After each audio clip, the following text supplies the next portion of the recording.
And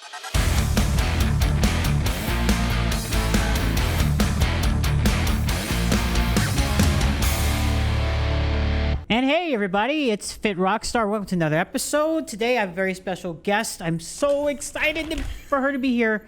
She's all the way from Bullhead, Arizona. That's Bullhead, Arizona. The IFBB Pro bodybuilding champion, top Olympian, Nicki Chartrand. Welcome. Thank you. Thanks for having me. Hey, yeah. Didn't you used to live in Canada? I did. I did live in Canada until 14 months ago. Moved stateside. How does that feel being in the United States? You know what? I'm trying not to judge based on my first year.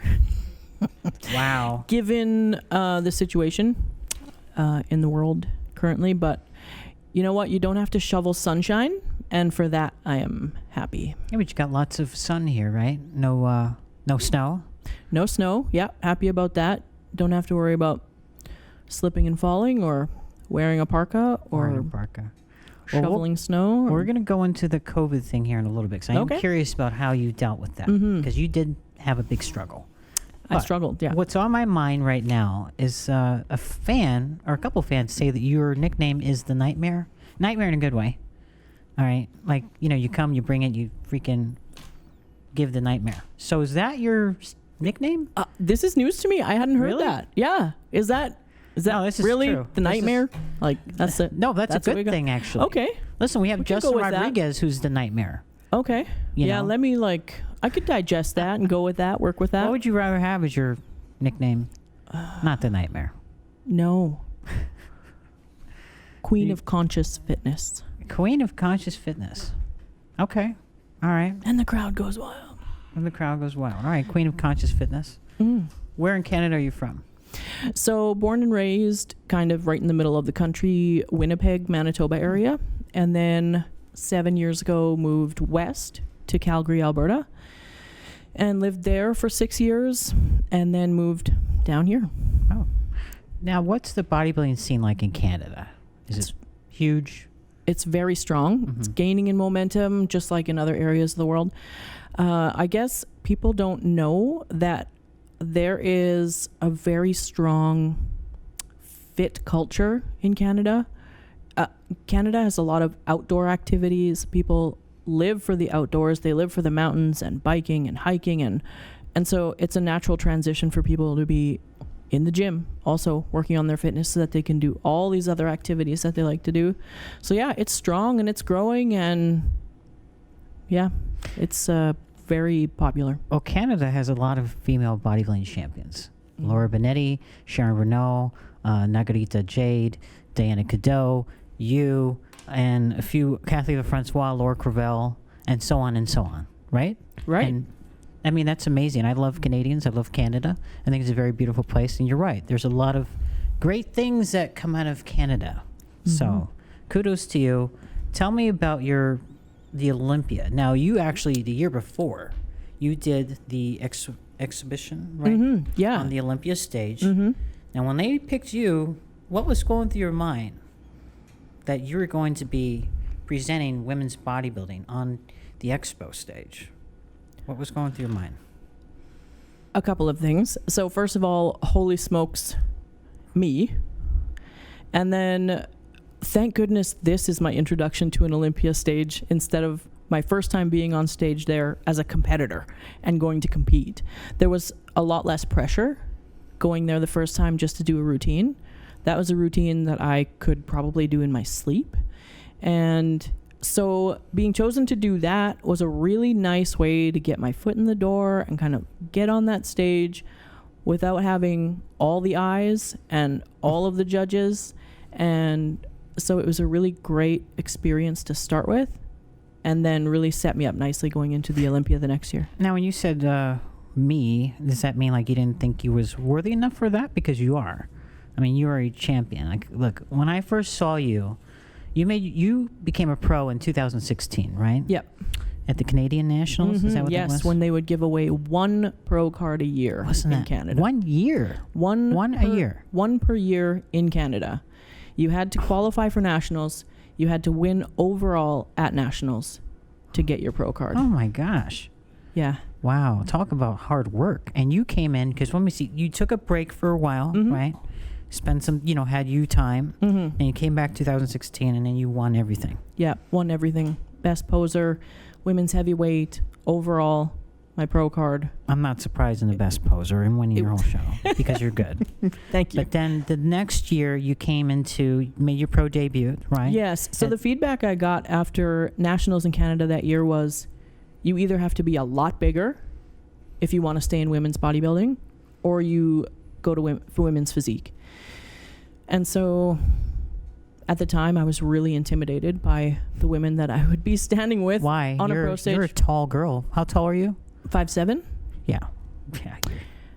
It was just, I was like everybody else. I had seen the pictures of the women on stage and thought, holy smokes, these women are light years beyond, my muscularity, my muscle maturity, all these things, all the factors.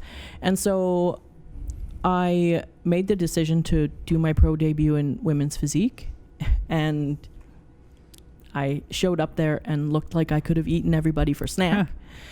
Surprisingly. Did you? I didn't. Against my better judgment. Maybe I could have, and built some more muscle by eating other competitors. But, and I literally walked off stage, and a couple of judges found my coach backstage and were like, she's great conditioning, great muscularity, wrong category. They're like, go over to women's bodybuilding. Like, your structure says women's bodybuilding. And that's where my heart was anyway. That's where I had always competed anyway. And so 9 weeks later, I did Linda's show in Norfolk. And that was my first pro win. Oh, we will never forget the pictures from that show. I mean, I remember you came out of nowhere and people were blown away by, who is this girl? What in the world are we, what is this? Because we've not seen a physique like yours in a long time. And when I say that, I'm not knocking anybody, but you have very beautiful aesthetics. You flow very well. Your conditioning is very spot on. And to me, when I saw you, I was like, wow, this is what the sport needs. She's bringing life to the sport. So I was like, oh my God, she's so adorable. You look like a big buff Pink. The singer Pink. Thank you. That's very kind of you to say. Pink was one of my first inspirations as far as body type. Girls look at pictures of models in magazines, and for me it was always the girl with the muscles, right? So it was Pink. There was Janet Jackson was looking pretty fit back in the 2000s, right? And women like that inspired me along the way very early on. And so I knew going into that show that I was going to look different than everybody else. And that was okay with me, as long as I was doing me, staying true to myself, being authentic. I was just going to go up there and put myself out there, and whatever happened. I was fine with it. Well, listen, you are a badass, okay? So I'm not going to take that, whatever happened. No, hell no. Because I know for a fact, when you got to that place, you knew I'm in it for everything. Oh, I put everything into it. Yeah, there was no stone unturned. There was no cards on the table anywhere. That was everything I had going into that show. I put everything into it. There was not one more thing I could have done going into there. That was it. I love the photo of you, which is your Instagram picture, by the way, of you holding your trophy up in the air, like, yeah mother, Yeah. I did it. I love that photo of you. But then the next year, I seen you in Hawaii. That was unexpected. Like, no, you don't really talk about your prep. Yeah. So again, which I love that, because you're like Dorian Yates, the Phantom. You don't know, you don't hear anything. Yep. You may post here and there, but you don't really talk about it. But then boom, here you are. It's like, holy smokes. I'm a private person by nature. And so for me to even now, putting my life on Instagram, I mean, people think they know my life looking at my Instagram, but that's my Instagram. Right. So I like to keep a lot of my life private. It's sacred to me. It's my safe space. And so, I always kind of felt like, well, for one thing, why would I post my progress on Instagram? It didn't make any sense to me. And I want to use my Instagram to inspire people, not as psychological warfare. Like, I'm going to post all these like wildly photoshopped pictures of myself Right. to intimidate the competition. That's not my style. Right. So in effort to be a little more relatable and a little more accessible, I try to be real on there. But it's not a place for me to track my progress. I track my progress very diligently and meticulously week to week, but there's no way I would share the details of my progress. Why not? Damn it. Honestly. I know. I'm just kidding. I'm the same exact way. Like I feel, why do I need to let people know about, okay, this is my weight right now. This is what I'm eating. No, just have some fun pictures, which you have a great Instagram, by the way. Thanks. I think it's fun. I think it's very positive, and it's not the same old typical, okay, here's my training. Here's me in the mirror, know. It drives me nuts. But Oh, yeah. Yeah. And I don't need to give away my protocols, my secrets, my, what I'm that's doing. the whole point. I'm not You know what you should do? Can I give you some advice? Yes, bring it. You know what I would do? Yep. I would pretend like eating pizza, all this kind of stuff. Have your man do it, and hey, here's a secret. I eat a pizza a week, cheat pizza a meal. week? Screw with them. I Yeah. only train 2 times a week for 20 minutes. That's it. And I look like this. That's what I would do. Some people fall for that. You know what? It's funny you say that because I meet people in the grocery store and they're like, you look like you work out. And I always say to them, no, I just woke up like this. I just woke up like this. Yeah. Don't you love that? Yeah. Do they ever give you the bench press? Like, how much do you? Well, always. Why doesn't anybody ask how much you could shoulder press? That's what, I'm way more proud of what I can shoulder press compared to a bench press. You're hiding them now, but Nicki is, she's known for a few things. Not only being beautiful and perfect physique, but she has these boulder shoulders. I mean, they're like freaking mountain, boulders, and then the huge arms. Which I'm going to go back to the Olympia thing, but so is your goal 20-inch arms? I don't measure my arms. I think that's a bit hokey. Well, I'm sitting here. I'm not standing. I'm sitting here across from her. She looks like she's 16, and that's cold. No, I'm sorry. Don't hit me. She looks like she's 18, and that's cold. Because she's pumped. Jacked, man, not pumped. So... What is you don't measure your arms at all? I don't measure them. No, Damn it. And I feel like I have to, I'm all thumbs when I'm trying to work a measuring tape and stuff, so. I don't have time to measure. Right? I don't. Well, I'm busy measuring food. How much cucumber can I have today? Okay, perfect. Last thing I want to measure is my arms. By the way, I love cucumbers. That is my favorite, diet food. Same.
So going back to the Olympia, so you did that exposition, which was awesome, and you got to meet Miss Olympia winners. Oh, man. What was that like? Oh. Well, I mean, if you can picture a kid in a candy store with all their favorites, that was it. I mean, that was amazing. And so a bit demystifying also, because early on I had seen pictures of these women, and you see them on stage and it's way out of context and everybody looks extremely huge.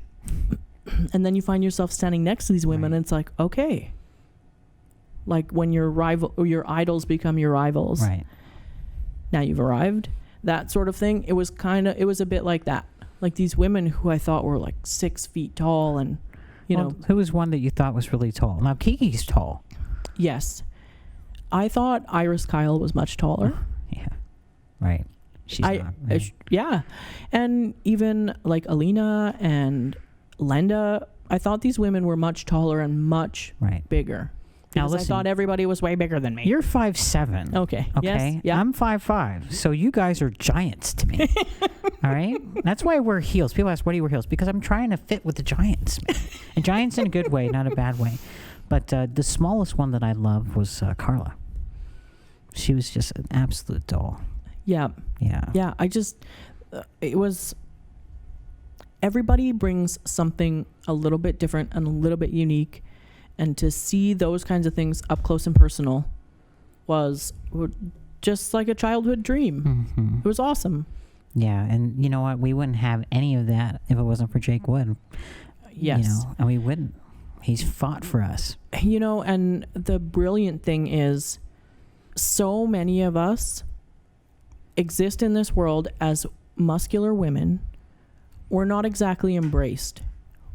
Largely, we're marginalized, judged by appearance. And here we have a place with Wings of Strength where we're not just embraced. It's not just, hey, you fit in with us. We're celebrated as women with big muscle. Mm-hmm. Big, strong women. We're celebrated here. And that, on a human level, to feel like you have a place where you belong and you're celebrated for all of the stuff you do, that is a really unique and really special thing. Mm-hmm. What Jake has put together here and what he has built and continues to build and nurture is the most incredible thing, I think, for women's bodybuilding, maybe in the history of bodybuilding. Mm-hmm. I agree. Now, moving a little bit forward, you have been a top Rising Phoenix champion. I mean, when I say champion, everybody, top 5 is a champion to me, so that says a lot, too. I think everybody there is a champion. Yes. Yeah, I agree. But you are top dog, like the Rising Phoenix. And then going into the Olympia, your first Olympia as a competitor, what was that like? When you landed in Orlando, here I am. Yeah. Tell me, I want to feel that energy. First, it was like, Orlando, because we moved to Bullhead City, Arizona, right? So that we were smack in the middle of Vegas and Phoenix, so I could drive to both main shows. And then, the world crashed and it moved to Orlando. And we got to Orlando and the first thing I thought was, yes, humidity and grass and trees. And I was like, yes, this is so nourishing for my soul. And it was everything from start to finish. My Olympia experience was more than I could have imagined it would be. It was amazing. When you stepped on that stage. Mm-hmm. Oh, actually, let's move it back a little bit. Yeah. When you walked in and you saw the lights. Yeah. And just a big freaking production. Mm-hmm. I didn't know what to expect because they managed to pick up and move the Olympia and set up a new spot for Olympia in such a short time. I didn't know what to expect. I had always wanted, the big stage, the big lights, the big production. And I didn't know if I would get that feeling in Orlando. I definitely did. What they did was incredible in such a short amount of time, and to have no quality lost along the way was amazing. So yes, you walk in as a competitor and you're like stunned by the production value and what you see and how the stage is set up. And then it's like, okay, you got to shake it off because you actually have to go out there and like do what you came here to do too. So it was a matter of staying really present, really focused on what I came there to do and what I came there to showcase, and just absorb as much of the experience as I could. Well, you were a part of history. The return of the Miss Olympia. Yes, your what an honor. routine kicked ass, by the way.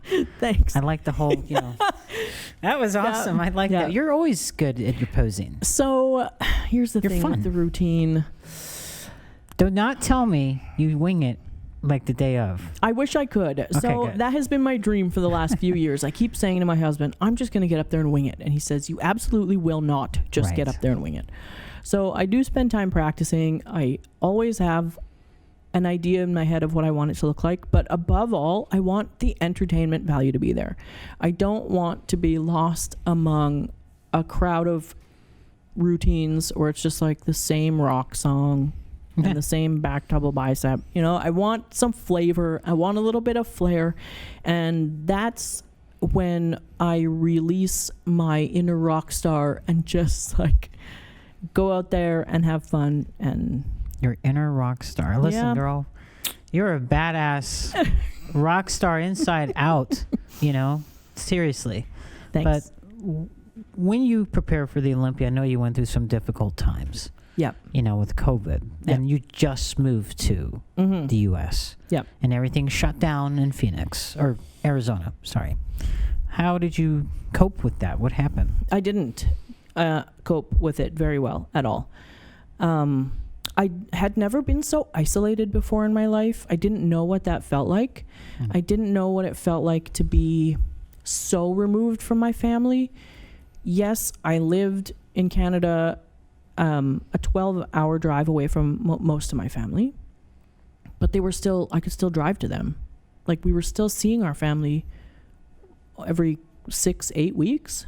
Like, we were seeing everybody a lot. And that was the plan coming down here too, was to be able to bring our family down and enjoy the warmth with us. And then we got here and 5 days later, the border closed and it's still closed. And nobody has been able to come down to visit. Like, my first Olympia experience and my family wasn't there. Like, all of these things. So I didn't really cope. I largely bottled up my emotions. I get really good at compartmentalizing, especially when I have to.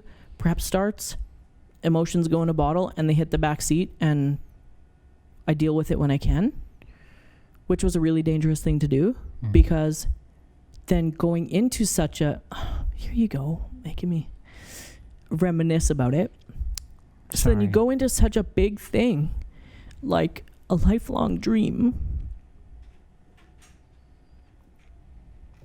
and your family's not there. Oh, I understand. I mean, the video you made with the Rise in Phoenix was very emotional, extremely. You know, and it was powerful. And I didn't mean to make you cry, but I understand not seeing your family, and you know, that's hard. It's really hard. But you know, now we have to be. You are the most positive person I've ever met. You have a very positive mindset. You know, and I mean, do you do Skype with your family now? I mean, how is? Oh yeah. There's a lot of video calling. And there's no crying. Yeah, I know. There's no crying in baseball. There's no crying. And bodybuilding. I know. Yeah, we talk a lot. It's still hard for them. They're still really locked up. They're locked up again. Right. So it's just finding ways to keep in touch, right? It's text messages and video calls and just being as present as I can without physically being there. Now, your family's further away than mine, but I didn't get a chance to see my grandmother for a long time, and that killed me, you know, because they're fragile. You want to see them, you want to love them, you want to hold them, and you can't do any of that stuff. You know, at the time, these times have been very difficult, but all we can do is just be positive, you know. And soon, hopefully, the borders will open again. Oh, I hope. Because I just heard they did shut again, right? They it's really like they're making it virtually impossible to go back, and it's it can't last forever. Now, with your family, do you have any brothers, sisters? Oh, yeah, you do. Oh yeah, yeah. Is that okay to talk about? Because I know you're private, but yeah, let's talk about it. Yeah, right. I'm the only girl. I grew up as the middle child, and then later in life found out I wasn't the middle child, that there was actually another brother that I didn't know about. Wow. Woo. I know, scandalous. Yeah, my older brother and my younger brother, both big fitness guys in the gym all the time. That was... Who's strong? You can beat them, right? You can...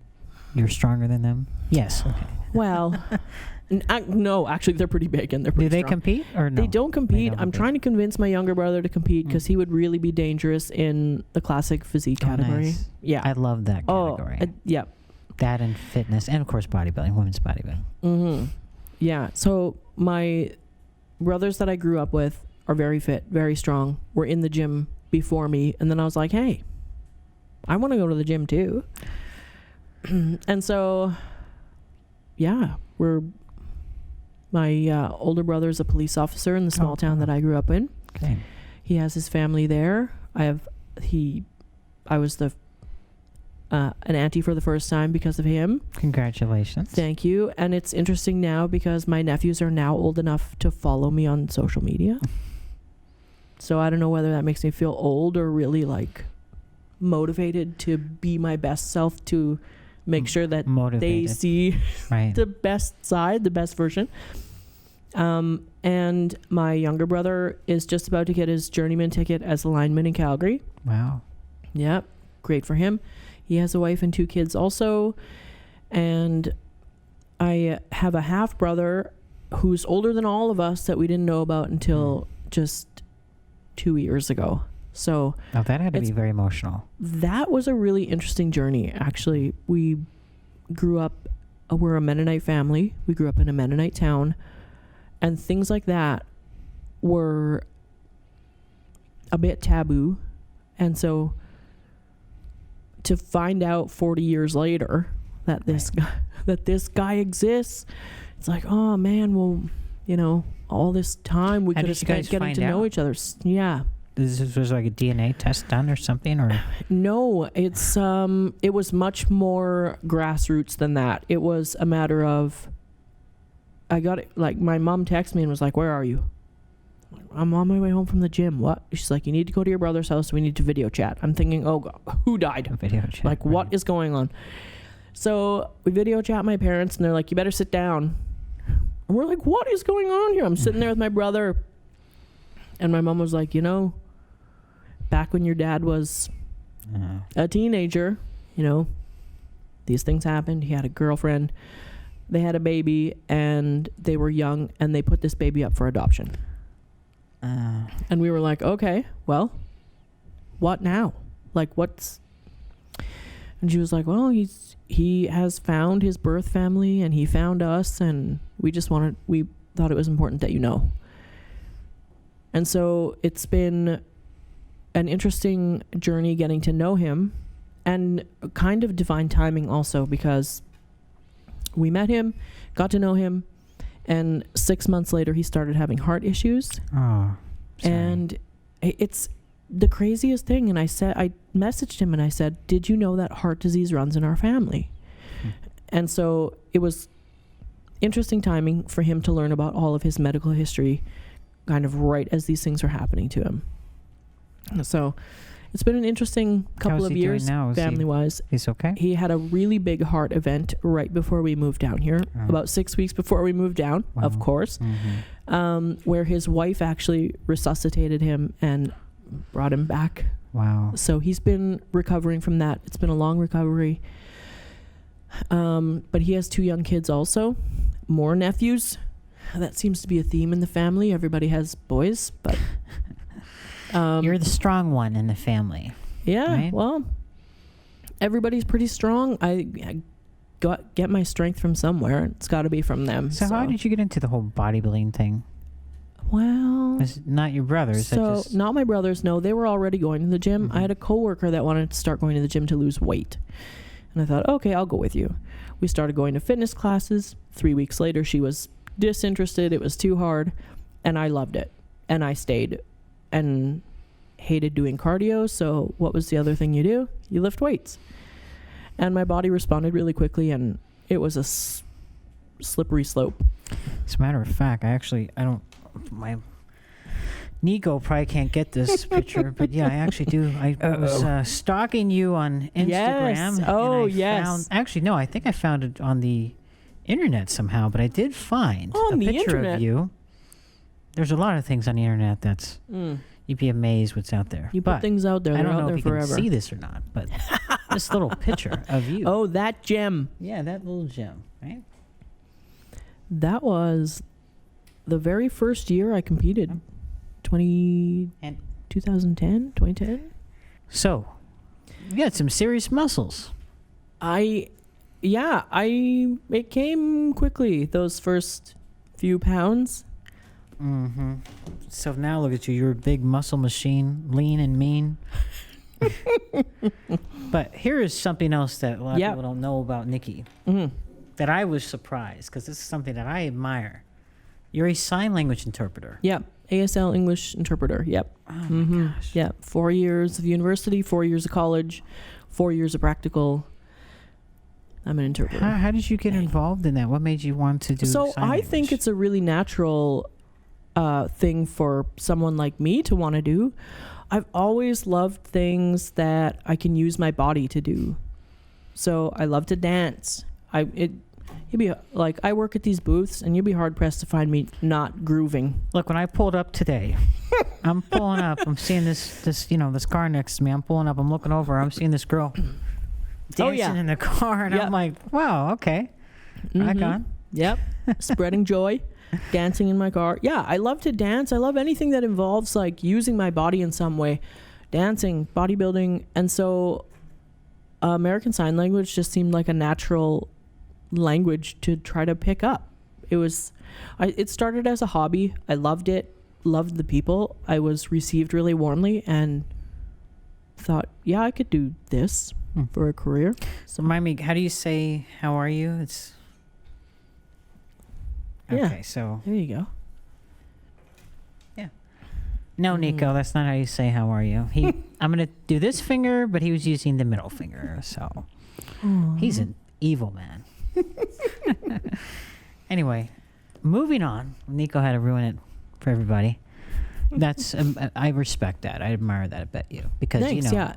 A lot of people don't know that. I spent a lot of years that's as not a easy. sign language interpreter, and I worked in various environments and with a wide range of consumers, and I learned a lot about myself, about other people, and you feel it makes sense because you're a physical person. Yeah. So it's like, okay, I'm already got the body thing going.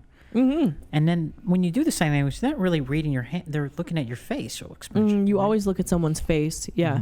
When you're signing, they could be signing, way out here. You would always just look at someone's face, and largely you can have a conversation just based on your facial expression with someone. You see, I knew there was something about you that I just admire and love, because again, when you walk in a room, and I'm not just saying this, when you walk in a room, you brighten everything. You do. You just have this amazing energy to you. Yeah, you're a great bodybuilder. You got big muscles. Yeah, you're bigger than me. So what? Go on. Okay, but anyway, you're just an amazing person inside and out, and that says a lot. Thank you. And you're a great ambassador, which, by the way, she's a Wings to Strength brand ambassador. Congratulations. Yeah. You've been a brand ambassador for quite a while now. A few years, yeah. Yep. Which is a huge honor. Oh, yeah. Yeah. I apply thinking, oh boy, I wonder if they'll pick me this year. Whatever. Again. I don't know. Going to pick you. But I love the whole experience. I love being part of a team. I love being in the atmosphere. I love everything about being part of women's bodybuilding and Wings of Strength. Nicki, are you going to be going into professional, MMA, boxing stuff? Because I saw a couple of videos of you, boxing. Wait a minute. The Toronto Expo, not to cut you off, the Toronto Expo. Didn't you kick some guy's ass boxing? So Nico was there. Oh, it was Nico's ass you kicked. It was, no, he won't get in the ring with me. I've tried and I try. At the expo, we were walking around and there was a boxing club there doing demos and stuff, and Nico was walking around following us with a camera, and he was like, you should really do this. And I said to him, it wouldn't be fair. I box twice a week. It wouldn't be fair to just walk up there and kick this guy's butt. And he was like, absolutely fair. Oh, no, you definitely need to do it now. So we walked up and made it look like I didn't have any clue what I was doing. And then that's great. He was holding a pad, and the first jab I threw, he was like, okay. And then threw some combos out, and we, did a little. Yeah, that was bad. You should get into boxing professionally or MMA. Well, but then again, no, because you have a beautiful face. That's the thing. I love the training. I like to hit pads. I like that. It's a great workout. As far as like conditioning and stuff, incredible workout. Do I want to get punched in the face? Nope. I don't either, because I'll be effing with somebody up. They try to do that to me. Exactly, yeah. Joe Weider's Olympia here in Orlando, Florida. A little bit strange coming out of Las Vegas for all of those years. Good evening, and welcome to the event that nearly never happened.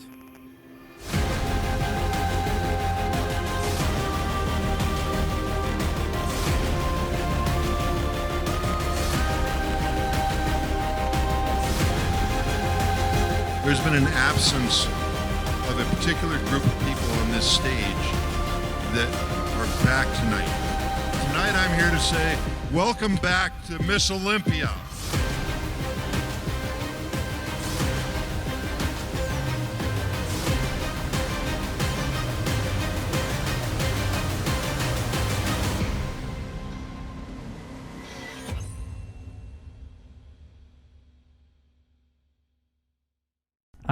But going back to the COVID thing, the video you did for the Rising Phoenix. Yeah.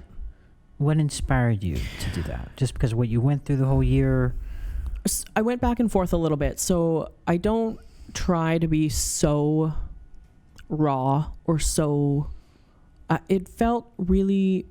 When tossing ideas back and forth, it felt like doing something like that would be really negative and would be really feeding into like how down the whole year had been. But then the incredible producer that I worked with and I talked about it. And The incredible producer? Incredible magician producer that I worked with. Add some more words on that. Really encouraged me to just show that side of myself. And so it was a really vulnerable thing to do. But I think it was an important thing to do at the time because a lot of people were feeling the same. Mm-hmm. And so to have a little bit of a platform where people were going to see that even the people that look so strong and look so together were feeling the same way, I thought that was an important thing to do.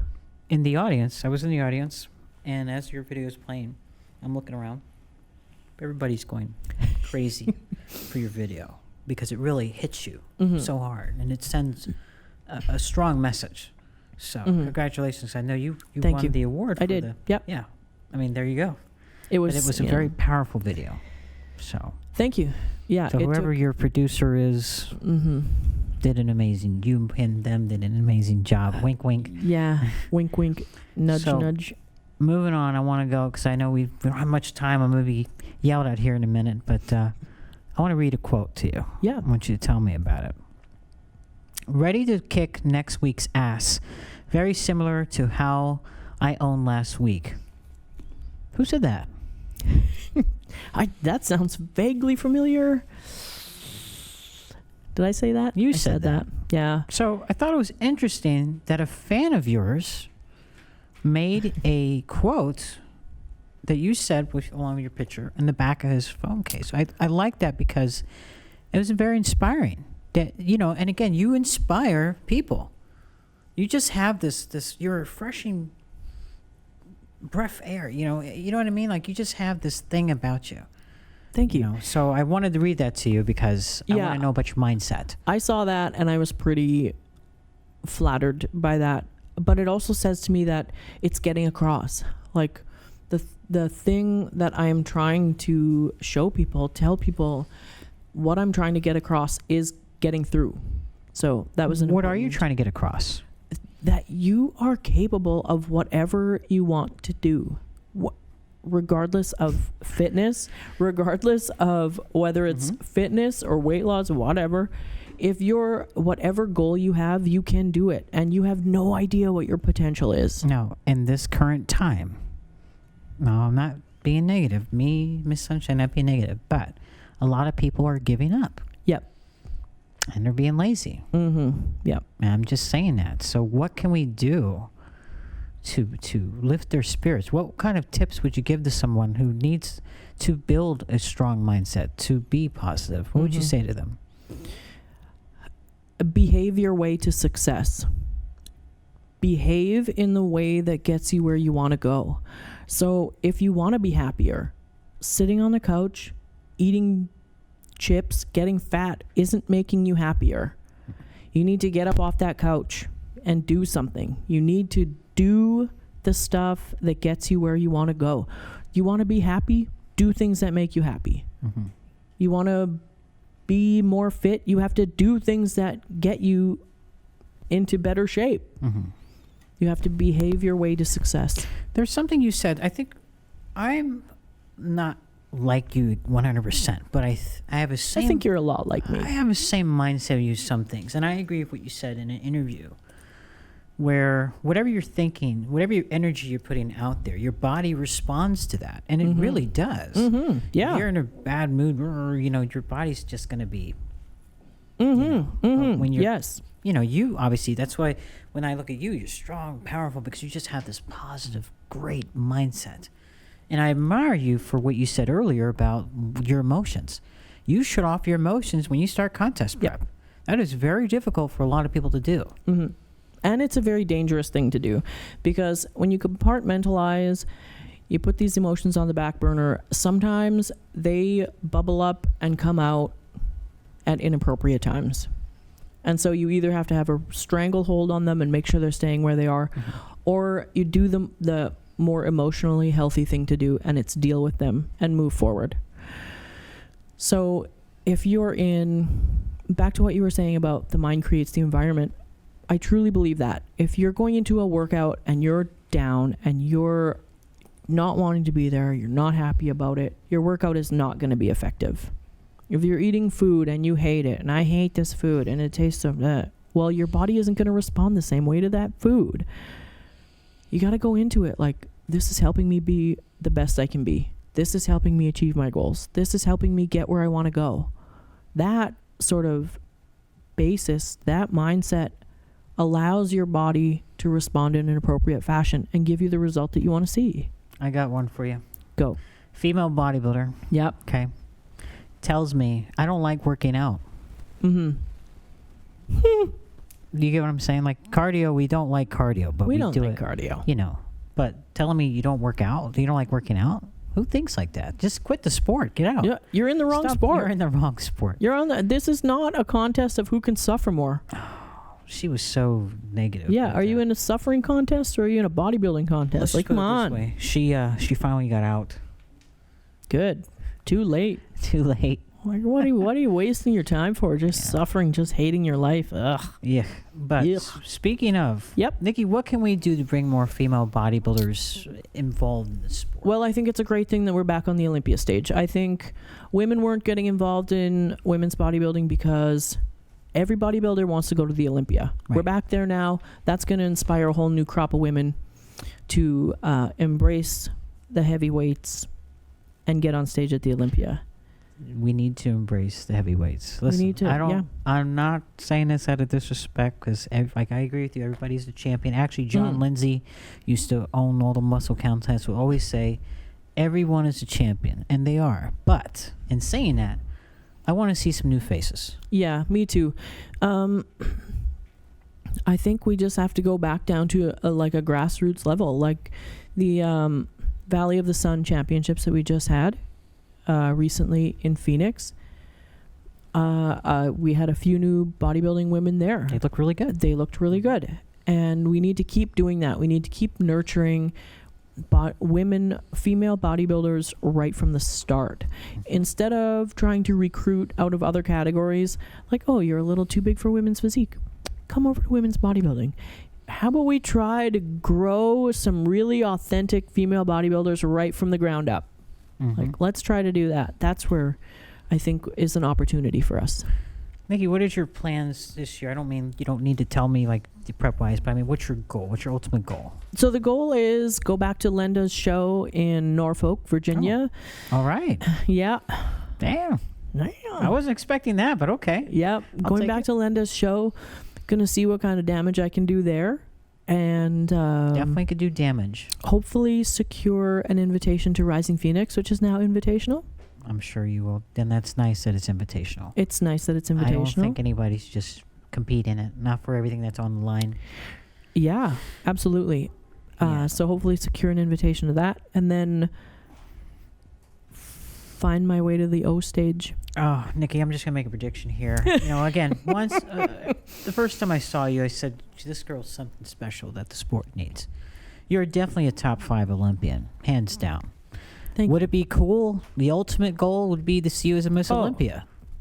Oh, Listen, man.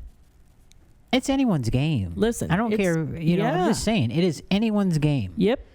Right? Mm-hmm. It is, absolutely. Something I always think about when I would prep is, all right, you know what? I'm going to do what you said during the COVID in an interview. You worked double the amount because you knew, okay, I don't have the heavy weights. Yep. I'm going to make it best because you had that mind-muscle connection. Yep. So, like if some people are like, oh, God, I can't make it to, 10 and they do 8. Well, guess what you just did? You just gave the other competitor the edge because they're hungry for it. Yep. And you're hungry for it. And I'm I hungry see for it. Mm-hmm. And I'm going to make a prediction. This is the year of Nicki. Nicki's going to freaking rock the stage and she's going to blow your minds. Don't look at me like I'm crazy. It's true. I'm soaking it in. I appreciate your confidence in me. I have a lot of confidence in you. I've had a confidence in you since day one. Yeah. There's been a switch recently, just in recent weeks actually, where I went from holy smokes, I'm up there with these women, to nope, I absolutely deserve to be up there. You absolutely do deserve to Yep. be up there. See, the moment you start thinking like that, which I don't need to tell you because you're Miss Positivity, it creates something, Yep. stirs something you don't want. So I'm happy you kind of put the kibosh on that. Self-talk is everything. Now, on another level, because I share something in common with you. So I know in a previous interview, you talked about a medium. Yep. I will confess, because I never have, I have also used a medium as well. Yes. And it is the best thing ever. Mm-hmm. You're giving away our edge. Oh, shit. Should you give away secrets like this? Yes, you should, because everybody can benefit. Yes, they should. When you have all the parts working together, mind, body, soul, you're unstoppable. What else? That's it. That's the trifecta. People are missing a spiritual component. They're slowly getting the idea that mindset is important. Next will be the spiritual component. Once they can do that, once they buy in, once they tap into that, you have no idea what your potential is, what you'll be capable of doing. It's not a matter of, it's so different than, it's not religion, it's spirituality. Mm-hmm. It's getting in touch with who you are, walking your own authentic path, making sure you're being true to yourself. That's what I use my medium Dan King for. Kobe Rebel is to make sure that I'm staying on my path. I'm not veering off the path. We check in quite frequently, and I say to him, like, am I still doing what I'm supposed to do? Like, it feels like I'm doing me, and he'll give me the or make your a course correction here, or your intuition will always tell always you. right. It's always right. Absolutely. But Nicki, I wanted to ask you a few more things, and then we'll be done. And I'm gonna let you move on to do your training and stuff, getting ready for your show. Thank you for sharing that on my show. You're the first show to know that or to learn that. I've been asked a few times, and I'm all, I don't know. I'll let you know when my plans are. So there you go. Well, thank you, Nicki. Mic drop moment. Booyah. Boom. Nicki, do you have any useless talents? Something that nobody knows you can do?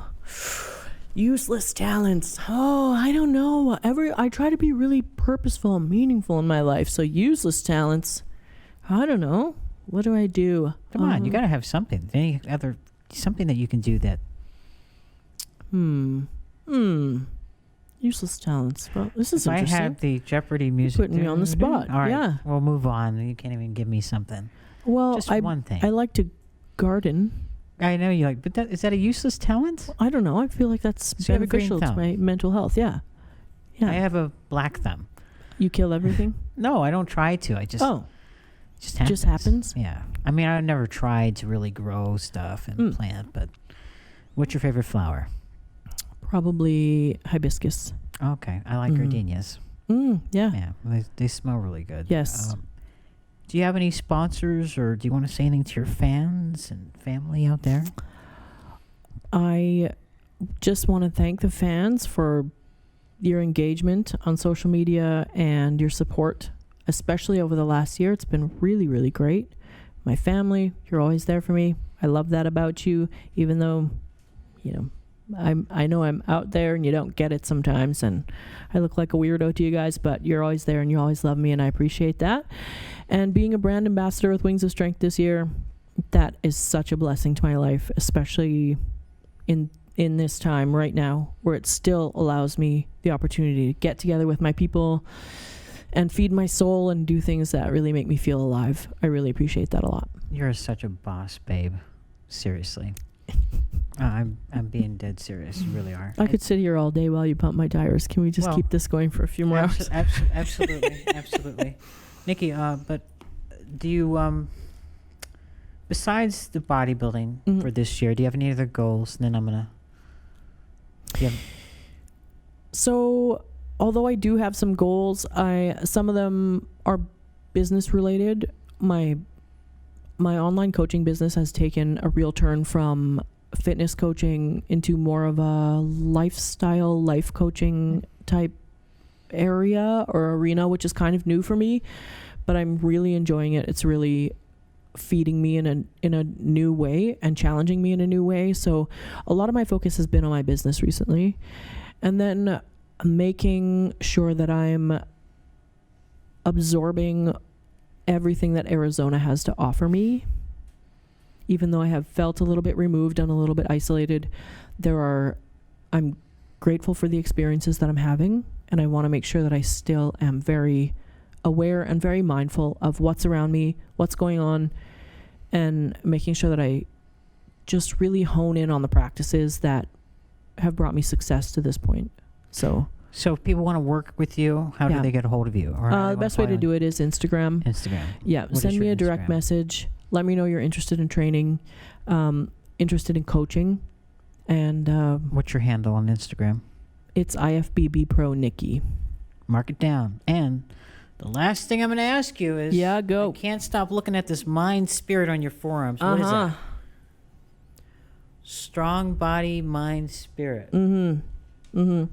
I got that before I even knew what that meant, and it evolves for me, but definitely strength in all of those areas is something that I'm working toward. Well, I love it. Nicki Chartrand, thank you so much for being here. Looking forward to seeing you kick ass on your next show and on the Olympia stage and the Rising Phoenix stage.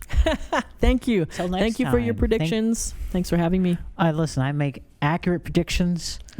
I'm also a little bit of a medium clairvoyant, so I see things in people. So that's why I say what I say. Anyway. Thank you for your insight. Thank you for being here. Appreciate it. Much love. Until next time, Fit Rockstar is signing off.